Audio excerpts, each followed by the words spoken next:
From your favorite source for Chicago White Sox talk, delivering news, interviews, analysis, and more. This is the Sox Machine podcast with your hosts, Jim Margulis and Josh Nelson.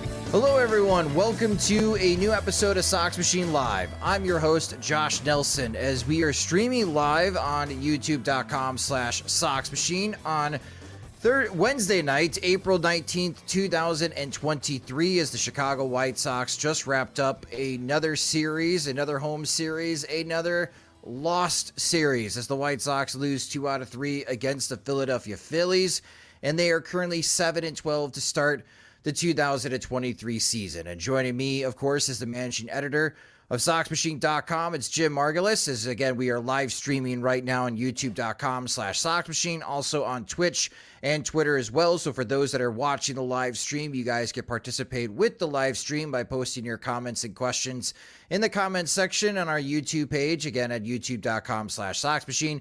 For our podcast listeners, you are listening to the audio version of this show from our podcast feeds. And Jim, I'm kind of at a loss for words. This is a White Sox team that supposedly is in its contention window. Supposedly, the end game in this season is to make the playoffs and maybe win a World Series ring so Rick Hahn could deliver his promise of a parade. And it just seems that goal, that vision is very unfathomable in how the White Sox have started this season. I was thinking about the parade quote, and it's kind of funny if you think about it in terms of, talk to me after the parade is a great way to say never talk to me. I like, that's just kind of how I look at it. Just silence. Placing so much faith in Pedro Grifol and Jeff Head and Mike Tozar, Eddie Rodriguez, Chris Johnson, Jose Castro, everybody they brought in to fix the problem of availability is, I think, right now the fault line underneath the whole thing. And watching Anderson go on the DL or IL, watching Moncada go on the IL, watching Jimenez go on the IL, come back without a rehab stint, look like he needs to go back on the IL. It's basically a replay of next year, as much as Rick Hahn says he doesn't talk to people who believe the same thing. So, yeah, I mean, it's watching the way they played last year made it seem like the postseason was very, very far away. And the only thing keeping them, in the conversation was a weak AL Central until Cleveland pulled away in the last month. Now it's a case where, Minnesota also looks like they've gotten their act together a little bit. So now it's a 3-team fight, and the White Sox are no longer their biggest enemy. They might be like 1A, or 1B when it comes to who they're fighting. 1C maybe if you include the 3-team fight, but they no longer only have to worry about themselves. They have to worry about other teams as well. Yeah, let me bring up the American League Central standings, because the Chicago White Sox are at 4th place. Okay? This is where I get a little heated just looking at the AL Central standings. Josh, it's so early. Why are you looking at this? We're not even in May yet. And as Jim mentioned, the Minnesota Twins, they're currently leading. They've lost 3 in a row. As we currently stream right now, they are ahead of the Boston Red Sox by a considerable amount. So the Twins are looking to improve to be 11-7 to snap a 3-game losing streak. Cleveland, not exactly a hot start.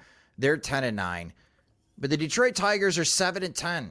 And they're currently in 3rd place, where the White Sox are currently in 4th place, a place they should not even be in, no matter any part of the 2023 season.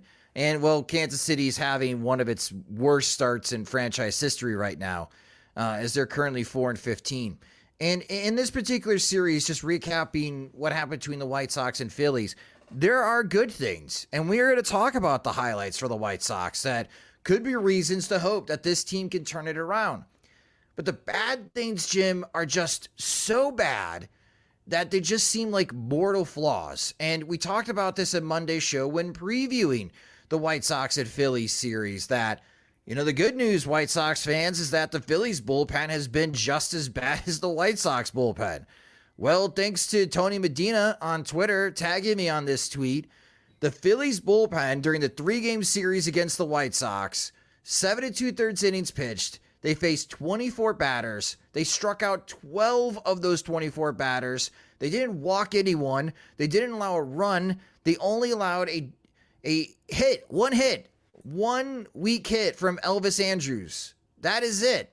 They almost went perfect. The second worst bullpen in Major League Baseball regressed to the mean in this series against the White Sox. Like, it's just, and Lance Lynn had a bad start. Mike Clevinger did not look good today.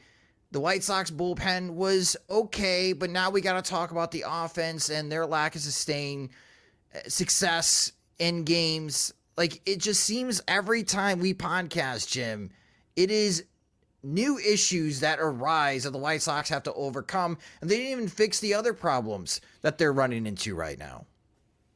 Yeah, the bullpen was fine. Like, both bullpens were fine. If you went into the series not having looked at the numbers or having experienced some of the wild rides the White Sox bullpen put you on, or read about the quotes about, what the Phillies were doing, you would think, oh, these are two contender grade bullpens, or, bullpens that, are not going to sink a team. Other things might, but the bullpens were fine. Like, especially after Tanner Banks gave up, a couple runs, like, he was fine. He got through 3 innings. And then Gregory Santos looked like he had the upside. Like, he's like the new Jose Ruiz, I think, in terms of maybe be a low leverage tease that never quite gets to medium leverage, but the White Sox can use one of those guys. But yeah, it's a different issue every time. And I think the problem is that the offense, with their low walk rates, with the non-elite power, like, not right now, their power is like probably bottom half, middle third, but like, not quite as bad as they were last year, not as acute, but still not good, not a positive attribute. When you don't have the power, and then you don't have the walk rates, and you can get on these runs where, like, the last 12 are set down in order, or Pablo Lopez is retiring 23 in a row, and you're not able to just pump the brakes at all and say, like, hey, here's an inning. That, I think, just makes the flaws play up so much higher. Like Lance Lynn having a rough start, but getting through 5 innings. That was okay.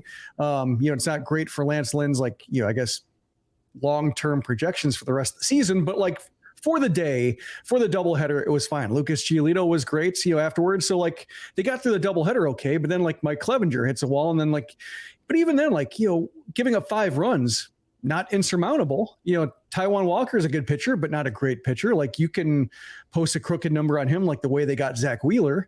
And it's just hard with this offense, with the guys either missing, or in the case of Jimenez, not looking like himself, that the lineup just dries up real quick. And there's just, nobody is keeping the line moving. The line, everybody takes their turn, 3 up, 3 down, and then the line will resume after, the Phillies or whoever, the Rays coming up, are hopefully retired before they score a run and the deficit gets even larger.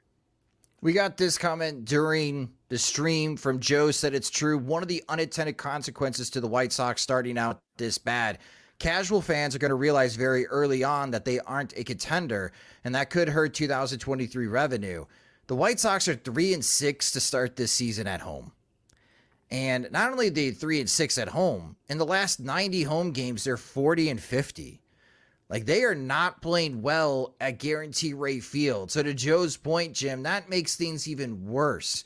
You have this 6-game homestand, 3 against Baltimore, 3 against Philadelphia, and you go 2-4 in front of your home fans. And that's going after losing 2-3 against the San Francisco Giants team, which is not very good to start this season. Like, that's the other gut punch. 9 home games and you're 3-6 when you should be 6-3. And if you're to be defending your home territory.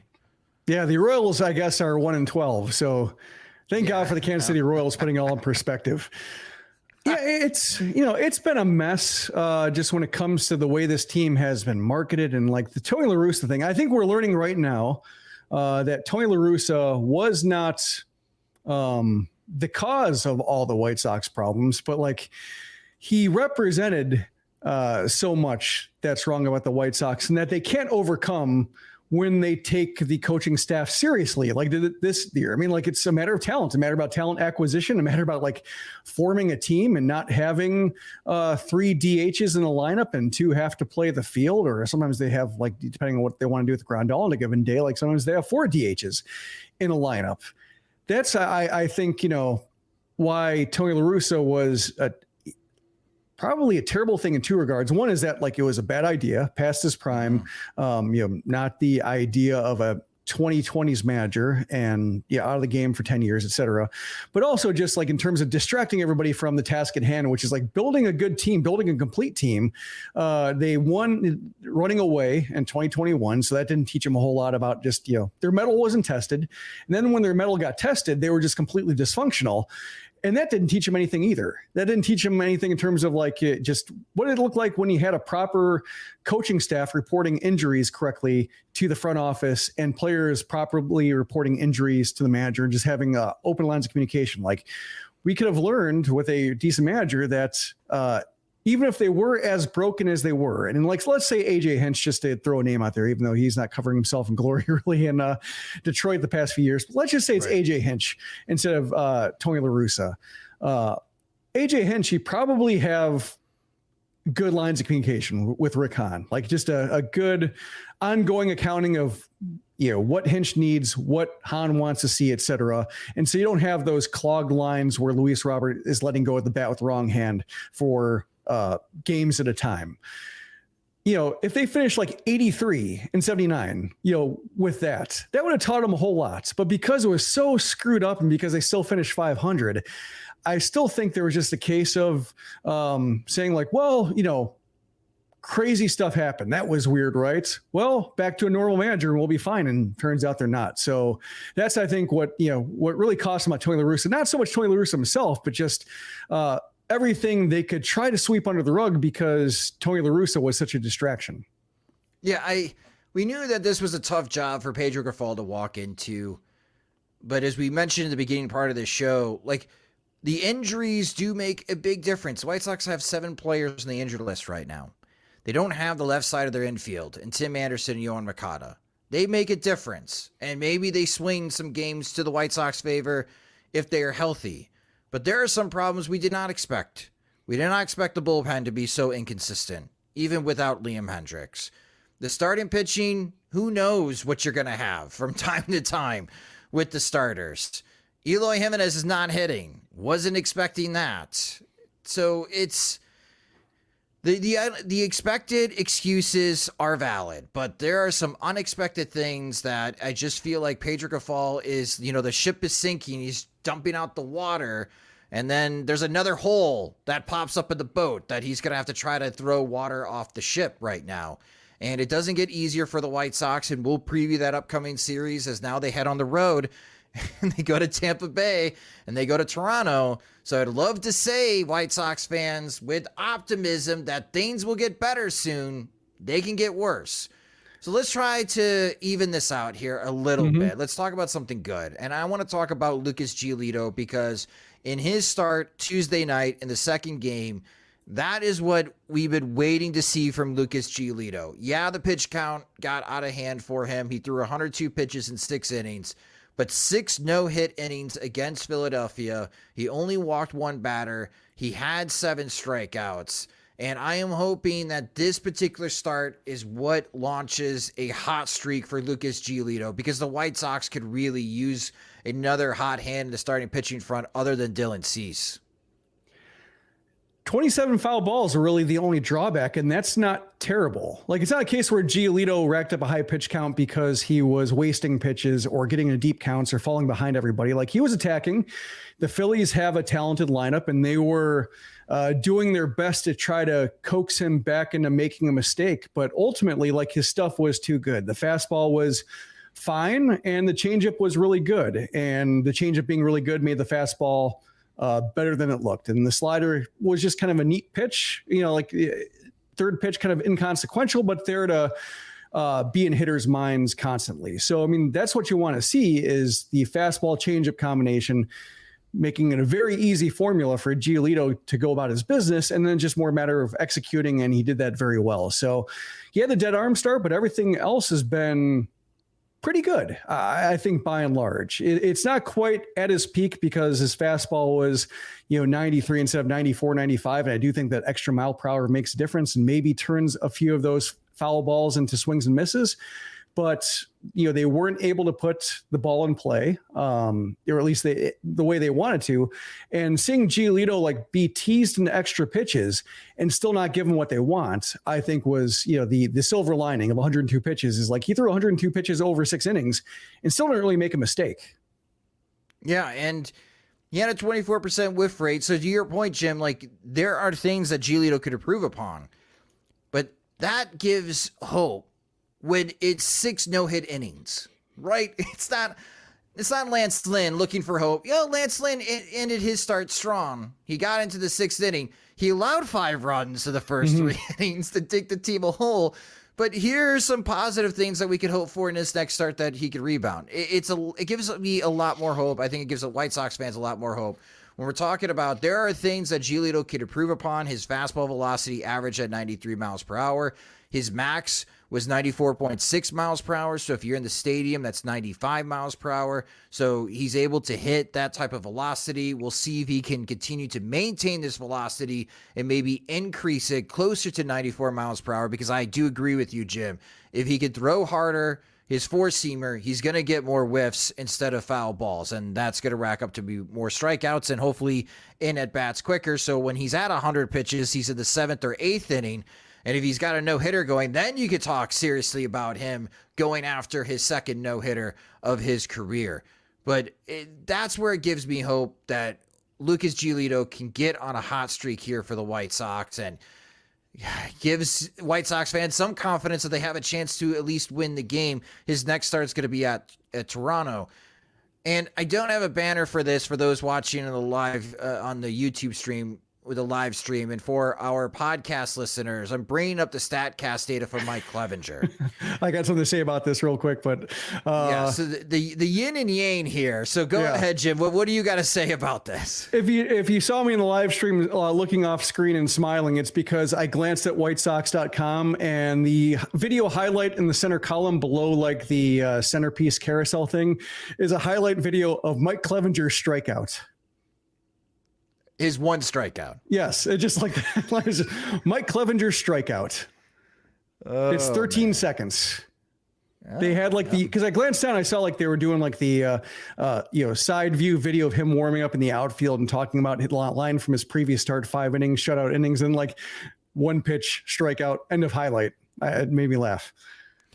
Yeah. So Clevinger, we've been talking about this when we've not been recording. We've been hinting at this in the group chat for those lucky and very fortunate for them to be part of our Veterans Committee on Patreon. They've been wonderful to us. We have a group chat with them, and we've hinted at this in the group chat.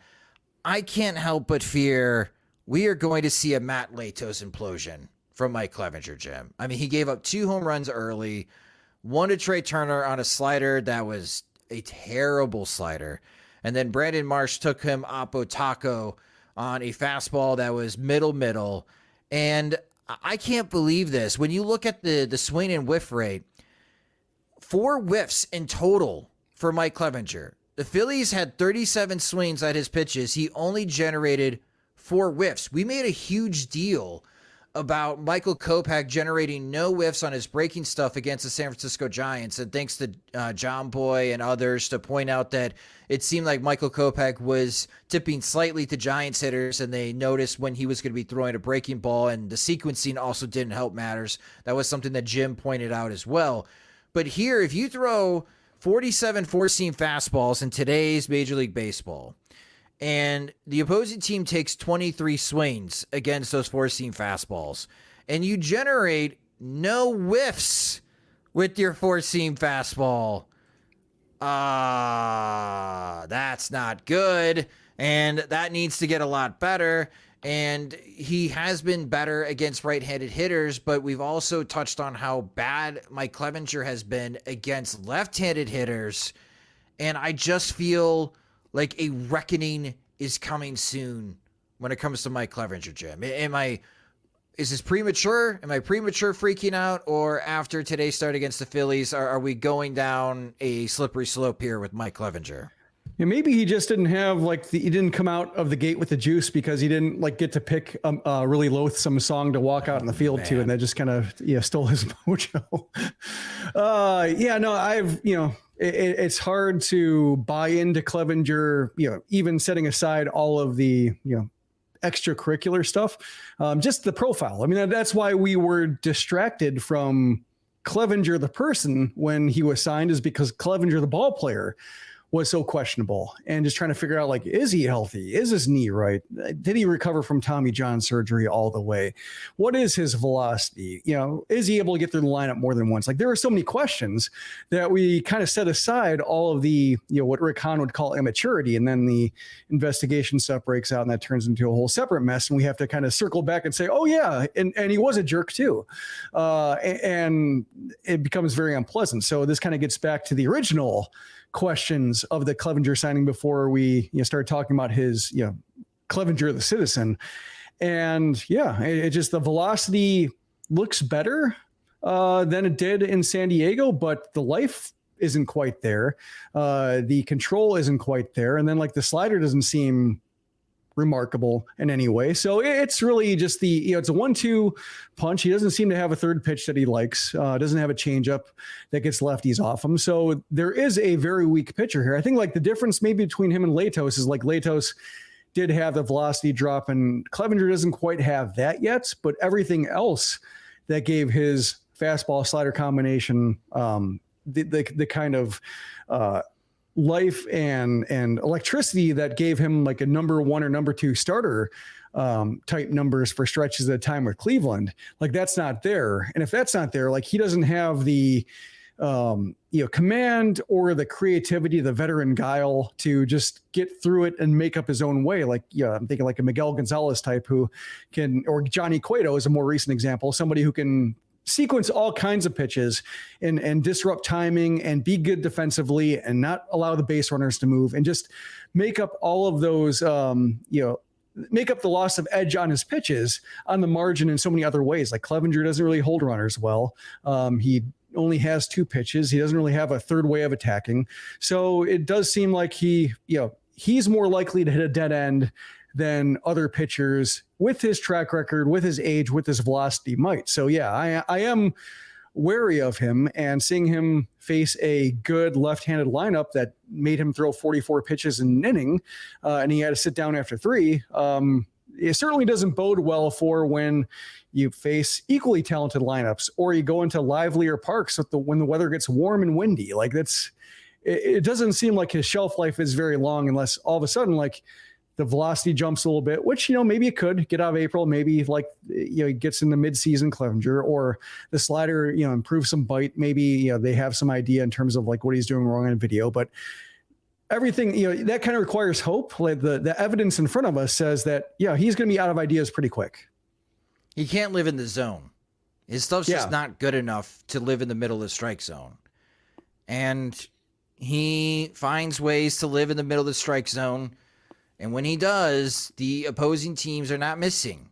When he was really good against Houston to start the season, we pointed that out in that episode recapping the series, that Clevinger did such a fantastic job staying away from the middle of the strike zone against the Astros hitters. He was able to hit the corners and be up and down in the strike zone, not living in the middle.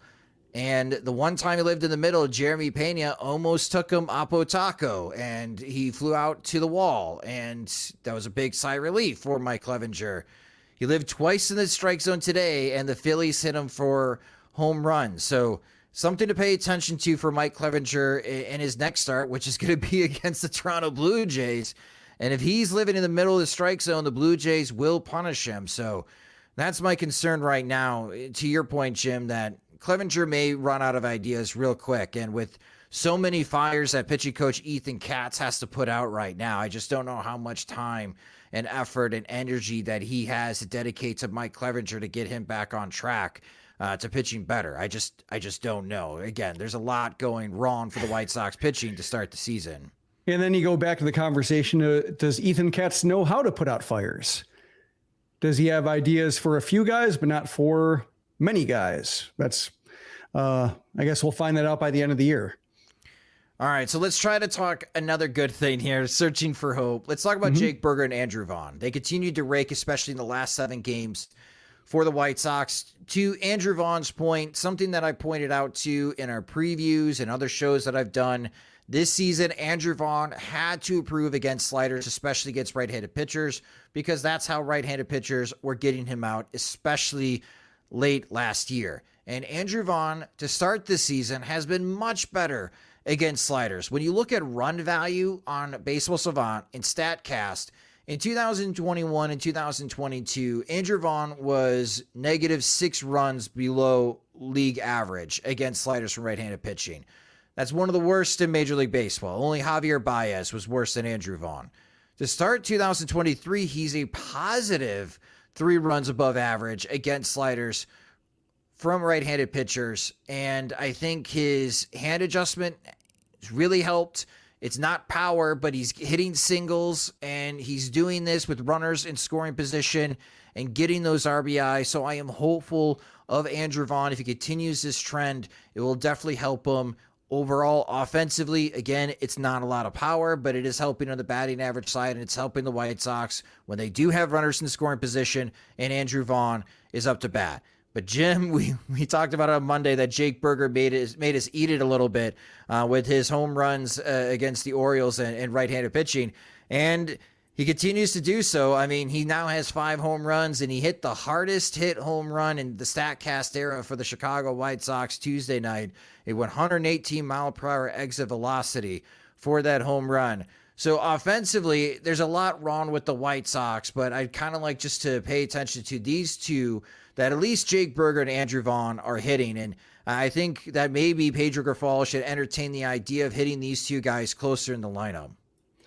Yeah, Andrew Vaughn, we talked about him and, the lack of homers and lack of homers from like first baseman, and seeing him leave the yard to left field was nice. But, I thought it was coming just because he was lifting the ball well to left field. They were doubles, they were line drives. They weren't quite the, 30-degree launch angle. They were more like, 17. So they didn't quite have the lift to even come close to being a homer. But we saw pitches that he was rolling over the left side, getting over the shortstop this time and getting to the wall. So to me, it seemed like a matter of time to where as long as he could stay healthy, as long as like the back didn't give out on him or his legs or whatnot, sank him the way that it did with Moncada and took the life out of his bat, that like he was on the right track. He was avoiding the mistakes he was making, also drawing more walks. So between like the, hand position, being able to, get in front of the slider before it hits the bottom half of his bat and rolled in the ground, but also like be able to not swing at pitches that he would roll into the ground. Like the walks are back and the doubles were there. And it looked like with the exit velocities he was posting, it looked like the homers are going to come. Maybe not like 30 homer power, but like 20 homers seemed reasonable with just the way he was hitting the ball. And sure enough, like today, he had the homer, also had that a great line drive single on a Walker splitter, had a fly ball go all the way to the warning track in center field. Like he had the 3 of the 4 hardest hit balls for the White Sox on the day. Unfortunately, the Phillies had 16 of 20 hardest hit balls on the game in total. Like Vaughn was hitting the ball hard.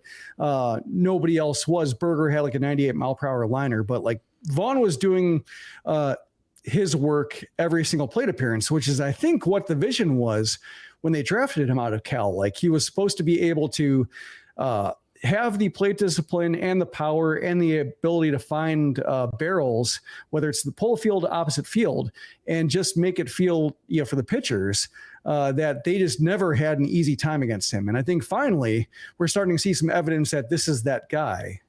Is it enough to anchor a lineup? Is it, like the Eloy Jimenez type that we thought we might be getting 35, 40 homers? Like if he's not there, will what Vaughn offers feel sufficient or will it feel underwhelming? That's a question to answer later. But in terms of his individual development, I think he's on the right track. I guess the floor is Billy Butler from Kansas City, where Royals fans would always clamor, Billy, you got to hit more home runs, man. But he would be great in run scoring situations and drive up big RBI totals for the Kansas City Royals back in the day. Is that someone that you're thinking of, or is there a different type of comp? Yeah, kind of. I mean, like, I'm trying to think of the Hawk superlative for Billy Butler. I think he's one of the best at hitting good pitching well. Oh, I think that's the way he said it, was just like which I think is another way to say, like, the name on the back of the jersey on the mound, like, didn't bother him. Like, he was capable of turning in good at bats no matter what. And I can see something like that. I think with more defensive value, like, he made a couple of nice plays defensively, a nice little sliding pick, and then started the 3-6-3 double play that Jose Abreu was famous for turning. So I have seen some development there too, to where, like, he looks like he can be an okay first baseman.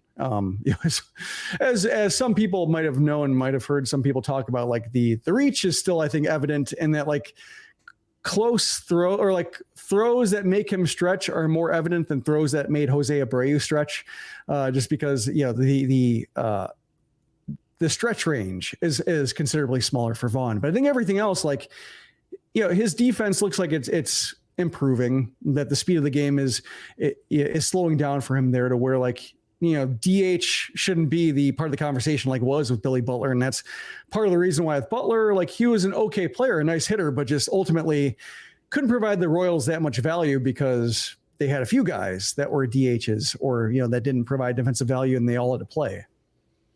Yeah. Jake Berger is tied with the team lead of 5 home runs after his spurt, and Andrew Vaughn is still picking up RBIs for the White Sox. So at least those two are hitting for the White Sox. I'd rather see them bat like 3rd and 4th in the lineup and just try to leverage this hot streak right now. Again, the whole idea playing the hot hand, rather than having Andrew Vaughn bat 3rd and Jake Berger bat 6th, because you can't take advantage of, if Berger gets a big hit with Luis Robert on base, Jake Berger right now is a threat to take anyone out of the ballpark, in any ballpark in Major League Baseball. And when you put Eloy Jimenez or even Yasmani Grandal in between Vaughn and Berger right now, I get this terrible suspicion that if you continue going down this path with how poorly Eloy Jimenez is hitting, Jim, that you're going to have Yasmani Grandal lead off a lot of innings with Jake Berger on deck. And that's not a great way of generating offense, especially speed-wise. Can we get the designated pinch runner from the Atlantic League? Yes, that's what the White Sox be the pilot case, yes. But who are they designated running for? Yasmani Grandal because he's the slowest guy in major leagues, or Eloy Jimenez because he can't run from 1st to 3rd without the fear of pulling a hamstring? I think right now with until Jimenez gets the ball in the air, I think you worry about Grandal first. Oh my gosh, I didn't even want to talk about Eloy because it's so damn depressing and how poorly he's been hitting. Other news on the injury front, Pedro Grifol did mention that it's not looking like Yohan Moncada or Tim Anderson will be rejoining the White Sox during this road trip in Tampa Bay and Toronto. And when Yohan Moncada does return to the White Sox, there will be a rehab assignment for Yohan Moncada. Good. Yes. Watching Eloy play, rehab stints are good. Yes. We'll see if Tim Anderson will need one as well for the time that he has missed. So it could still be a while before Tim Anderson and Yohan Moncada rejoin the White Sox. So that means that the team that they've got is the team that they're rolling with on this road trip as they visit the Tampa Bay Rays and the Toronto Blue Jays. And we'll be previewing that Rays series in a moment here on Sox Machine Live. One reason why I hate buying tickets to anything these days is the waiting room. You know that feeling. You get the pre-sale code, and even if you got the pre-sale code and you log in, you're stuck in the waiting room with thousands of other people, not even sure if you're going to get a chance to buy tickets. Buying tickets to any event shouldn't be stressful, and that's why I've switched and used Game Time. It's the fast and easy way to buy tickets for all the sports, music, comedy, and theater shows near you. I use it to buy concert and theater tickets now. For Chicago events, you could use it. It's also great for Major League Baseball games as well. They have some killer deals, especially when it comes to White Sox tickets, as Game Time is the place for last-minute ticket deals. Forget planning months in advance. Game Time has deals on tickets right up to the day of the event, and you can get exclusive flash deals on tickets for the baseball games or any of the comedy and theater shows that will be happening all summer long in Chicago. And what I really like about Game Time is that they have the Game Time guarantee, which means you'll always get the best price. If you find tickets in the same section and row for less, Game Time will credit you 110% of the difference. That's why it's one of the fastest growing ticketing apps in the country for a reason. So snag the tickets without stress with Game Time. Download the Game Time app on your phone, either for Apple or Android devices, create an account, and use promo code Sox Machine for $20 off your first purchase. Terms apply. Again, create an account on Game Time and redeem code Sox Machine for $20 off. Download Game Time today. Last minute tickets, lowest price, guaranteed. And for our podcast listeners, a quick PSA as a reminder. Along with our friends from the 108, the hashtag 108ing road trip will be in Cincinnati May 5th through the 7th. We have over 150 people that will be joining us on the road trip. So if you're changing your mind at the last possible minute here, as we're just a couple weeks away, or you decided a long time ago that, hey, I was going to meet up with you guys in Cincinnati, and I forgot to let you and Jim know, Josh, let us know as we are making plans as far as our meetups on Friday pregame and also Saturday pregame as well around the bars at Great American Ballpark, at least across the street in Cincinnati. Can't wait to see everyone for that road trip.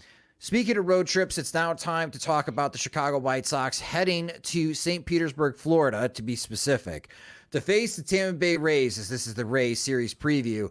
And I'm going to bring up the American League East standings for those that are watching the live stream and for the podcast listeners. The Tampa Bay Rays are 16-3, and I have to chuckle because it's such an amazing start for the Rays. And they have scored 133 runs, which means that they are averaging 7 runs a game offensively. And if that doesn't impress you, they've only allowed 50 runs in 19 games, which means that they're only allowing 2.6 runs per game. They have scored 50 more runs than the White Sox have in the same amount of games, and they have allowed 59 fewer runs than the White Sox have in the same amount of games played. Offensively, the Rays are number 1 in team OPS. They've hit 42 home runs already this season. They are averaging 2.2 home runs per game, and they have hit a home run in every single game to start this season. Pitching, they have the number 1 team ERA. Starting pitching wise, they have the number 1 ERA from the starting staff, and the bullpen only has a 2.89 ERA, which is 6th best in Major League Baseball. And the Rays offense against right-handed pitching, which they're going to see a lot of against the White Sox, have a team OPS of 891. Before we even get into the pitching probables for the White Sox in this series, Jim, the Tampa Bay Rays, through 19 games, I think have put a stamp for everyone in Major League Baseball. There is no doubt this is the best team, the best performing team to start the season, because every number that I look at when it comes to Tampa Bay Rays, I mean, everything jumps out, like number 1 in this and number 1 in that. Like, this is the best performing team in baseball right now. They and the Rays and the A's are basically the top and the bottom of every offensive category and pitching category. Like, every time I look at how poorly the White Sox are doing, like, well, they're second worst at this. The A's are first, or like, just, and then you look at the top of the leaderboard. Yeah, Rays, all the way around. And when you look at what they're doing and who they're doing it with, and like sometimes they have an opener and the opener throws 3 hit, no hit innings, goes perfectly, or a starter gets hurt, but they're so good at scrambling for innings that it's like, oh, our starter got hurt in the 3rd inning. He's like an opener. We know how to do this. Going back to 2020 and Rick Renteria in Game 3, and just how they try to pull a bullpen game off in a high leverage situation, couldn't do it because he didn't practice. Like, the Rays are so good at practicing all these scenarios for maximizing every possible on-field advantage with just matchups, platooning, churning through pitchers between the major league roster and AAA, and the league has to keep coming up with the rules to try to undermine the competitive advantages they keep finding, or coming up with these Atlantic League rules to try to like discourage teams from using the opener. That's really remarkable. And you look at the White Sox, and 3 years later, they still aren't good at solving problems. Like, part of it's they don't have players to solve problems with. But when you see and I saw this, I think from Trooper in the comments in the YouTube chat talking about like Romy Gonzalez pinch hitting for Oscar Colas, just because like Colas is lefty and he's facing a lefty. So bringing Romy Gonzalez, who's a righty, can play the outfield. Like that's not a solution. That's a prayer. And I think, when it comes to the White Sox, whether it's because they don't have the talent or because they don't have the imagination, it's probably both. That's just how it shakes out more often than not, is just fingers crossed. And the Rays don't seem to cross their fingers all that often. No, that's a really good point, Jim. And taking a look at the pitching probables for the White Sox in this upcoming series. So Friday night, 5:40 p.m. Central Time. I do want to point out this is going to be another playback, another watch party, along with our friends from the 108, as we'll watch this game together, as Michael Kopech will be making the start for the Chicago White Sox. Opposing Michael Kopech is Kelvin. I'm gonna go with Foucher, even though it could be enunciated in another way. Meet the Fouchers. Yeah, we're going to go meet the Fouchers here. Calvin Foucher will be making the start for the Tampa Bay Rays. I've never seen him pitch before. He only has 6 strikeouts this year, a 4.15 ERA. He's one of the newer pitchers for the Rays, so I'm sure he will dominate. Saturday, 3:05 p.m. Central Time. This is a national broadcast. This will be on Fox. Dylan Cease on the mound against Shane McClanahan. So a fantastic pitching matchup for any baseball fan to watch. Cease and McClanahan, 2 of the favorites in the American League Cy Young race, at least preseason-wise, as both have been very good to start the year. Cease only has a 2.01 ERA. McClanahan has a 1.57 ERA to start the season. And then on Sunday, technically it's to be announced, as this game will be at 12:40 p.m. Central Time, but Lance Lynn will be in line to make the start for the Chicago White Sox as the Rays figure out their rotation as they're overcoming some injuries to the starting rotation. It's Fauché. Kelvin Fauché. Fauché. All right. Or Fauché. like a baseball reference, the first syllable is capitalized, so Fauché. I'm expecting Calvin Fauché to dominate on Friday. Let me put it this way, Jim. Are the White Sox going to win a game this weekend? It would seem like they have to. Like, the White Sox are very good at making patterns hold up. Like the last 4 games, scoring in only 1 inning. And, I made a joke in the first inning about how if this is their scoring inning, it's not enough. And turns out that was their scoring inning, and all of a sudden it looks like a prediction. I think they're going to win 1 out of 3. I'm not sure which one, but just right now they seem very predictable. And I think if they were to get blown out, which, could happen, I'm not going to say it won't, but just, it would be, I think, I'd be fascinated to see what Pedro Grifol says, that we're hanging in there. We're having respectable series against the Orioles and the Phillies. And if they were dropped into any other calendar, you wouldn't notice the White Sox losing 2 out of 3. Given how they played okay. They just got outplayed in certain regards, et cetera, et cetera. But if they got their doors blown off by a superior team mixed in with the continually unimpressive showings against teams the White Sox should beat, or the teams the White Sox should consider peers, then I think, it's a case where I want to know just exactly how good Grifol is at, saying something different. Because as we're seeing the White Sox bullpen, like James Fegan had a story talking about, Aaron Bummer and Kendall Graveman and whatnot, just, going quotes about, we have to be better, have to be better, have to be better. I'm like, that's all they can say. There are no solutions. They can't talk about how they're going to alter a pitch grip and their sequencing. So they're just, they're not going to talk shop like that. So they're just going to say, we're going to have to be better. And right now Grifol's falling into the same trap, I think, where he's saying, I trust my guys, I'm seeing the work being put in. And if they somehow got swept, and you're talking about 7-15 and being outclassed by a great team after being outplayed by okay teams, that I'm curious, how long he can keep saying that he trusts his players when there might not be reason to trust them. The next 10 games, 3 in Tampa, 3 in Toronto, and then a 4-game home series against the Rays. If the White Sox go 4-6 during this 10-game stretch, that's respectable against those teams, especially when 6 games are on the road. if you go 4-6, you're 11-18 heading into May. And maybe that's not a grave, but that is a pretty deep hole that the White Sox are going to have to climb out of in the month of May. Now, the good news is in May, they got 7 games against the Royals and they got 4 games against the Tigers. So there's an opportunity to dig out of the hole, but you got to capitalize then.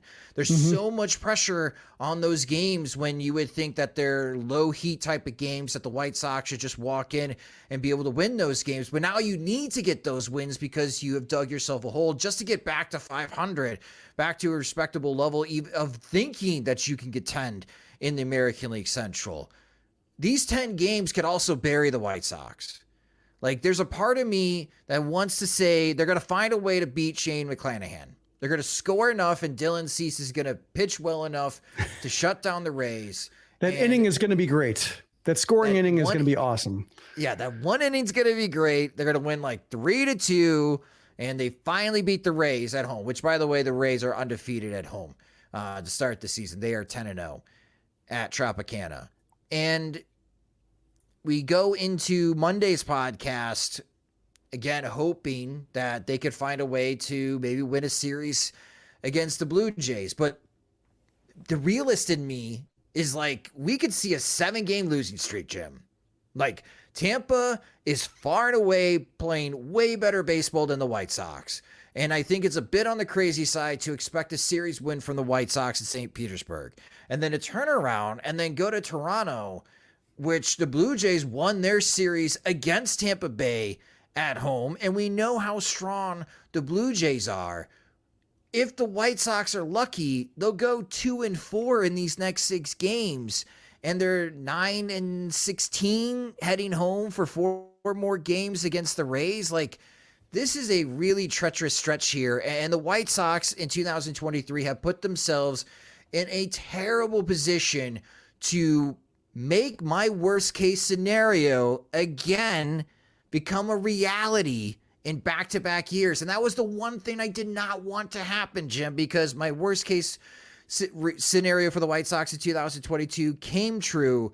And if they really fall flat on their face, especially these next 6 games on this road trip, then the worst case scenario that I put on SoxMachine.com before the season becomes true. It's scary to think about. It's also, given that we're in the business of thinking and talking about the White Sox no matter what, this is the fate we have chosen for ourselves, that it's, it's fascinating to think about. Like, just, staring down at the abyss and wondering, like, how bad does it have to get for, like, Rick Hahn to feel heat, like legit heat, not just fans being unhappy and him not talking to the media for a month, but just, you can't float a rebuild. Like, that's the thing, is like, Rick Hahn cannot float a rebuild.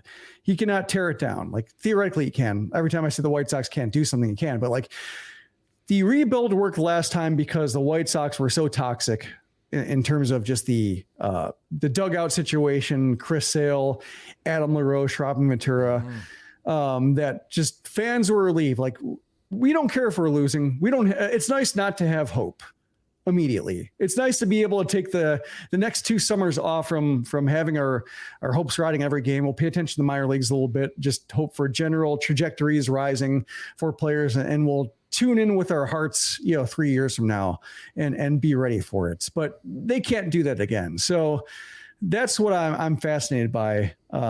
Should there be a downturn? And I'm just kind of preparing for all outcomes. Like, ideally, they get into some kind of improbable hot streak, get closer to 500 by the end of the month, and all of a sudden you start feeling good with Anderson, Moncada coming back. But I do think, like, just the tricky thing about any kind of hot streak, and especially when you're talking about like Jimenez and Moncada and Anderson coming back, is like, they could just as well disappear again. And right now we're learning what the White Sox have without them, which is not much. And like, watching Romy Gonzalez hit, like, I understand Hanser Alberto now. Like, I get like why he's around, because like Romy Gonzalez isn't it. And you need somebody to put the bat on the ball from the right-handed side and play some infield positions. And that's probably Alberto more than anybody right now. So that's kind of what we're looking at. And that's pretty bad when we're talking about like, oh, I get Hanser Alberto because somebody is demonstrably worse and less helpful when it comes to filling in, off the bench. Yeah, Lenin Sosa's struggling, but we know that usually takes him some time to get adjusted to a major league level. Oscar Colas has cooled off later in this month as he's going through some rookie struggles now. But those guys are rookies, and they should not be carrying the offense for the White Sox. We'll see on how they fare this upcoming weekend. I'm not holding out for high hopes that the White Sox are going to win this series. They're 0-5-1 in series play. I'm expecting them to be 0-6-1. But I'll tell you this, if they could find a way to pull off a miracle and win that series against the Rays in Tampa Bay, Jim, I will be elated. I would be very happy in our next podcast episode. But if they get crushed by the Rays, it's kind of expected, especially with how well the Rays have been playing baseball. I think the least helpful outcome is like if the White Sox don't get crushed, but they lose like 2 out of 3 and they barely win the one they win and they lose the other ones by like 4 runs, which is what we've been watching. Just, more of the same, which I guess, maybe might be helpful based on confirming what we're look seeing. At it. Yeah, like confirming what we're seeing, but just when it comes to, getting different answers, getting any kind of sign of things turning around or things plummeting, like just more of the same. But yeah, there's got a comment from Tim, if you can put it up, talking about Hawks in Indiana repeating, you're going to win 60, you're going to lose 60. It's what you do with the other 42 that make the difference. One is I think they've probably used like 8 of the 42 already, I think right now, maybe even 10. The other thing is like Hawk was like strangely down on the White Sox. And part of it, he's like ripping on Brooks Boyer and saying like Brooks Boyer ruined the culture of the White Sox and that he was forced into retirement and so forth. And like, so even like Hawk isn't, excited about this team. And you have Steve Stone, the score, talking about like how, they don't have 150 game guys in the roster and the White Sox have to plan around that. And the White Sox have not been planning around that, which is one of the reasons why Marcus Semien was so popular. And I'm trying to remember who it was talking about how Semien has, or like Andrew Benintendi has already taken more games off than Marcus Semien has in his first 2 years at the Rangers. So just, yeah. It's great, but I'm looking forward to watching the Rays, though. Like that's as a baseball fan, I'm looking forward to seeing what the Rays do, and if the Rays dismember the White Sox, I want to see how, and I want to see if there's anything instructive about it, even if it's just like a mid-inning shift or like a going to the bullpen in the 4th inning versus the 6th, or pinch hitting earlier. Yeah, I'm like curious what they do. I wonder if they're even giving the White Sox that much thought, but I mean, given the division they play in, they do have to make every game count. Like they only have like a 4.5 game lead, I think, is it? Even with this hot start they're on. Like, I mean, the Yankees are going to keep. American League East is playing well. Yeah, the Blue Jays are keeping them honest. The Yankees are. Baltimore, I think, is. I'm still down a little bit on Baltimore, but they're fine. Like, they're a respectable team. So, yeah, I mean, they can't afford to slip up. So I think that's probably another thing that keeps them sharp is iron sharpens iron, whereas like what's the opposite of that? Because I think that's what the AL Central is for the White Sox. I was going to put up the AL Central. This is the opposite of the American League East, Jim. It's the American League Central. American League East, almost every team is above 500, and you got Toronto and Baltimore already with 10 wins, and they would be leading the American League Central, but instead they're 4.5, 5 games back at the Tampa Bay Rays. And in the AL Central, Kansas City and Oakland are already nosediving for the number 1 pick, or to try to get themselves in a better position with the draft lottery for the 2024 Major League Baseball draft. It's gone that bad for Kansas City, and yeah, Detroit's below 500. The White Sox are below 500. Cleveland's a 500 team. Yeah, the AL Central's the opposite of the American League East, but at least Saturday's game should be entertaining. Dylan Cease against Shane McClanahan. Again, you guys could join us on playback.tv/Sox Machine along with our friends from the 108 as we have a watch party Friday night to watch the Rays and White Sox, so we'll get a chance to see the Rays for the first time. If you didn't get a chance to watch their torrid start to go 13-0, they are very entertaining and they are a very good team, so this will be a challenge for the White Sox this upcoming weekend. And of course, we'll recap that series in the next episode of the Sox Machine podcast, which will hit your guys' podcast feeds on Monday. And you can subscribe to the Sox Machine podcast wherever you listen to podcasts, such as Spotify and Apple Music. For those that did watch the live stream, thank you guys so much for participating in the comment section with your comments and questions. And if you are listening to the podcast and haven't watched any of our videos, you can and subscribe to our YouTube channel at youtube.com/Sox Machine. You can follow us on Twitter. We're at Sox Machine. You can follow me on Twitter at SoxMachine_Josh. If you enjoy our work and want more, you can help support us at patreon.com/Sox Machine, where our Patreon supporters get exclusive content. They get ad-free versions of both the podcast and website. And when we have new Sox Machine swag, they're the first ones to receive it. Monthly plans start at $2, or you can save with an annual subscription. Again, you can sign up at patreon.com/Sox Machine. Sox Machine Live is a production of SoxMachine.com, your home for all things Chicago White Sox baseball, and part of the Blue Wire Podcast Network. Alongside Jim Margulis, I'm Josh Nelson. Thanks for watching and listening.